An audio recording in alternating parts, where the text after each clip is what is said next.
Los bolsillos empiezan a sentir la presión tras las sucesivas alzas en los combustibles. Aún así, a partir de esta semana, las bencinas alcanzarán un nuevo máximo histórico. ¿Cómo se explica este fenómeno? Para conversar al respecto, nos encontramos con el economista Alejandro Alarcón. Buenas tardes, Alejandro. Buenas tardes, Antonella. Un gusto estar aquí. Gracias. Mire, la primera pregunta es, ¿a qué podemos deber esta alza en las bencinas? ¿Más bien a factores internacionales o domésticos?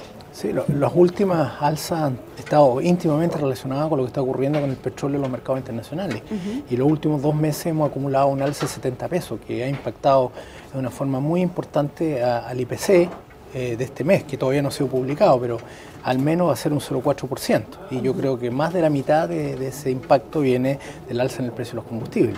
Por lo tanto, en estos momentos tenemos un factor internacional. Perfecto.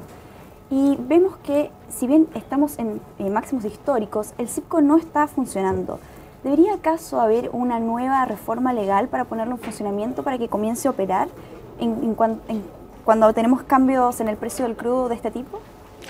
Bueno, claramente hay que estudiar mecanismos que mitiguen el alza, porque el impacto que tiene en la parte no subyacente de la inflación, el alza del costo de la energía, no solo impacta el bolsillo de los automovilistas, sino también a través de la cadena de producción a varios otros bienes y servicios, y por lo tanto provoca un fenómeno global de mayor inflación.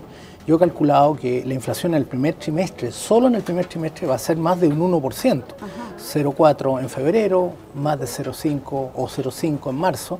Y eso es muy importante por 2 razones, porque vimos que la inflación del año pasado fue 1,5. Solamente en el primer trimestre ya estaríamos acercándonos a la inflación de todo el año pasado.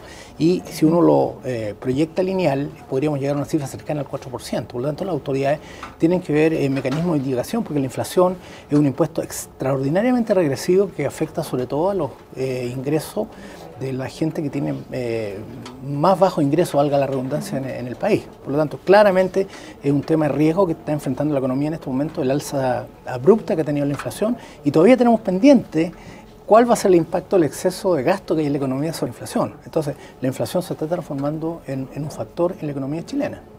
¿Qué medidas se podrían tomar respecto a...? Bueno, yo creo que está lo que tú estabas indicando recién, de estudiar un mecanismo de mitigación un poquito más agresivo, más potente, pero yo he dicho en otras partes, lo voy a decir aquí también, que se debería eliminar el impuesto a los combustibles. Eso claramente va a tener un impacto de unos 200 pesos, al menos en el precio final.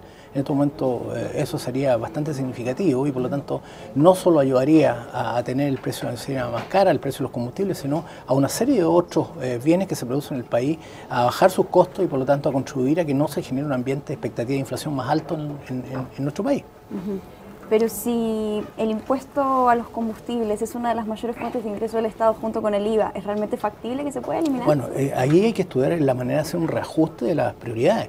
Hemos tenido un precio extraordinariamente alto del cobre, que en estos momentos llega a 3.6 dólares, ¿no es cierto?, la libra. El año pasado fue 2.4 y en el año 2004 era 88 centavos. O sea, estamos teniendo una extraordinaria bonanza al cobre y sería bueno que empezáramos a invertir parte de la fiesta del cobre en este tipo de situaciones que al final terminan desestabilizando no solo a la familia de más bajos ingresos, sino también a las pequeñas empresas que pagan costos extraordinariamente altos por la dependencia que tiene el precio de los combustibles. Perfecto. Muchas gracias, Alejandro, por su comentario. Encantado. Y muchas gracias a ustedes por acompañarnos en una nueva edición de Pulso TV. Que tengan muy buenas tardes.